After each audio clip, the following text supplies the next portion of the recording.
नमस्कार बंधुरा केमन आछो सबाई आशा करी सबाई खूब भालो आछो सुस्थ आछो। तो आज के ठाकुर घर थेकेई ब्लगटा स्टार्ट करलाम। तो आज के जन्माष्टमी এই যে আমাদের গোপুসোনা স্নান টান করে নতুন জামা পরে মা রেডি করিয়ে দিয়েছে। এই যে বাল্যভোগটা সকালবেলা একটুখানি ভোগ দেওয়া হয়েছে গোপুসোনাকে। পেছনে আছে গুরুদেব। আর এই যে মার পুজো কিন্তু হয়ে গেছে। আজকে সোমবার ভোলানাথেরও পুজো করলো। তো আমিও করেছি, নমস্কার করেছি। তো আজকে জন্মাষ্টমী সবাইকে প্রীতি ও শুভেচ্ছা। সবাই খুব ভালো থেকো, সুস্থ থেকো, গোপুসোনা সবার ভালো করুক। তো চলো আজকে আমার সঙ্গে ব্লগটা দেখতে থাকো। জন্মাষ্টমী উপলক্ষে আজকে কি হয় আমাদের বাড়িতে সবই তোমাদের সঙ্গে একটু শেয়ার করব।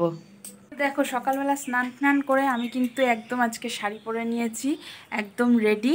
এইবার লেগে পড়বো কাজে। গোপুসোনার কে আজকে ভোগ দেব। তো ওই একটুখানি করবো মা আমি একসঙ্গে। তো চলো দেখতে থাকি। তো আজকে কাল রাতের থেকে খুব বৃষ্টি হয়েছে, খুব বৃষ্টি হয়েছে সকালবেলা। আজকে বৃষ্টিটা একটু কম, এখন বেশ ভালোই রোদ্দুর মতন উঠেছে। ওয়েদারটাও বেশ ভালো আছে, আর ভালোই কাটবে মনে হচ্ছে দিনটা।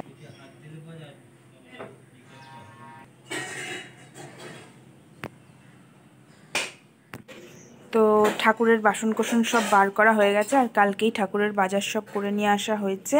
এখন এই বাসনগুলো ধোয়া মাজাই ছিল, আর একটু ধুয়ে নিয়ে সব রান্নাবান্না স্টার্ট করব।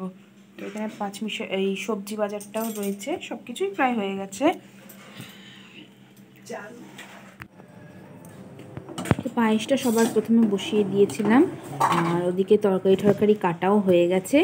একটু আলুর দম করবো, আলুও কেটে নিয়েছি, আর ফ্রাইড রাইসের জন্য সবজি কুচিয়ে রেখেছি। একটু টমেটোর চাটনিও হবে, তাই জন্য টমেটোটাও কেটে রাখা হয়েছে। আলুর দমটাও বসিয়ে দিয়েছিলাম, আলুর দমটাও আমার হয়ে গেছে। তো ওদিকে মা ময়দা ঠয়দা মাখছে, একটু লুচি সুচি করে দেবো। আর তালের বড়াও করেছে মা। তো ব্যাস জোগাড় মোটামুটি হয়েই এসছে। 12টা সাড়ে 12টাও বেজে গেছে, আর একটু হলেই হয়ে যায়। তো দুটোর মধ্যেই গোপালকে ভোগ দেবো। এদিকে ফ্রাইড রাইসটাও রেডি। তো মোটামুটি সব রান্নাবান্নাই হয়ে গেছে। ঠাকুরদেরকে ভোগ বেড়ে দিয়েছি। তো গোপালকে ভোগ দেওয়ার সঙ্গে সঙ্গে সব ঠাকুরকেই একটু করে ভোগ দেই। তো এই একটু মানে একটু আয়োজন করেছিলাম, এই আর কি, ওই ফ্রাইড রাইস, আলুর দম, একটু চাটনি, আর একটু লুচি সুচি আর পায়েস, এই দিয়েই আজকে ঠাকুরকে ভোগ দেওয়া হলো। তালের বড়া তো মাস্ট, জন্মাষ্টমী, গোপাল তো তালের বড়া খাবেই। তো তালের বড়া তো আনাই হয়। এই দিয়েই আজকে ভোগ দেওয়া হলো গোপুকে আমাদের। তো আর হ্যাঁ, গোপুর ক্যাডবেরিজ এনে দিয়েছি, গোপুকে অনেক, গোপু যা খায়। আচ্ছা ঠিক আছে, তো চলো এবার পুজোটা করে সেরে নেবো। আমরা ঘরেই মা আর আমি পুজো করি। মা গীতা পাঠ করে, আমি একটু আরতিটা করে দিই ঠাকুরের। মা আর আমি মিলেই জন্মাষ্টমী পুজোটা করি। তো আমি এখানে এখন আরতিটা করছি ঠাকুরকে। তো হ্যাঁ, একটু আরতি করি, গোপালকে একটু অঞ্জলি দিই, আর মা গীতা পাঠ করে। ব্যাস সম্পন্ন করি। ছেলে একটু ধরে দিয়েছিল, বাচ্চা যা করে করেছে।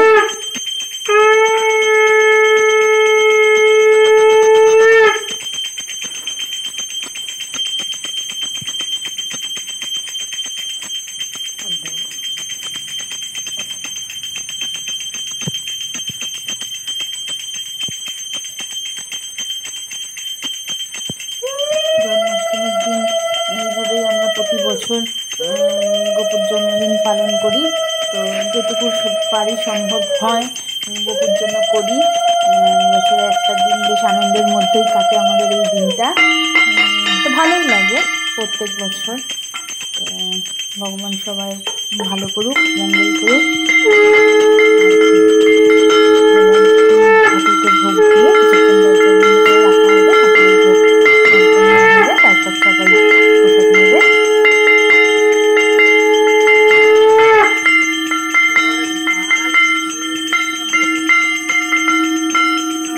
আরতিটা বেশ কিছুক্ষণ করতে হয়, তো তাই জন্য আরতিটা আমিই করে দিই। মা তারপরে এসে গীতা পাঠ করি।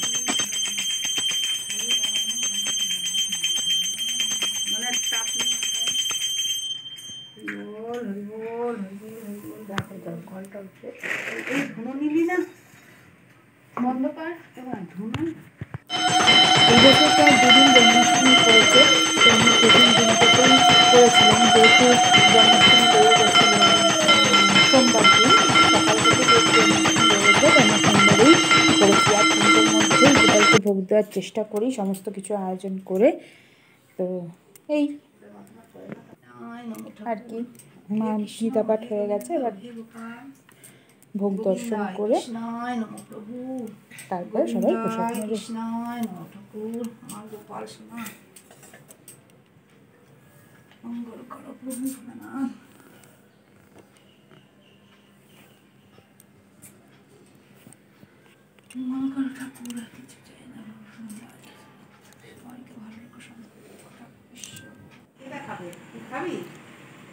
তো দুপুরে পূজা পাঠ প্রসাদ নেওয়ার পর সন্ধ্যা হয়ে গেছে, এবার একটু চা করে নেবো, সবাই সন্ধ্যাবেলা একটু চা খাবে। আর এই পুজোর প্রসাদ সবাইকে আশেপাশে একটু দিয়ে আসি, সবার ঘরে ঘরেই তো হয়, তো এই আর কি আশেপাশে একটু প্রসাদ দেবো এইবার, দেওয়ার পর ব্যাস। আর রাতে যা থাকবে এই সবাই নিয়ে আজকে এই প্রসাদ দিয়েই রাতের খাওয়া শেষ হবে সবাইকে দেওয়ার পর। তো ব্লগটা আর বেশি দূর এগোচ্ছি না, এখানেই শেষ করছি। সবাই খুব ভালো থাকবেন, সুস্থ থাকবেন, সাবধানে থাকবেন। আর ভালো লাগলে একটা লাইক করবেন, আমার চ্যানেলটা সাবস্ক্রাইব করে আমার পাশে থাকবেন। সবাই খুব ভালো থাকবেন, ধন্যবাদ, নমস্কার।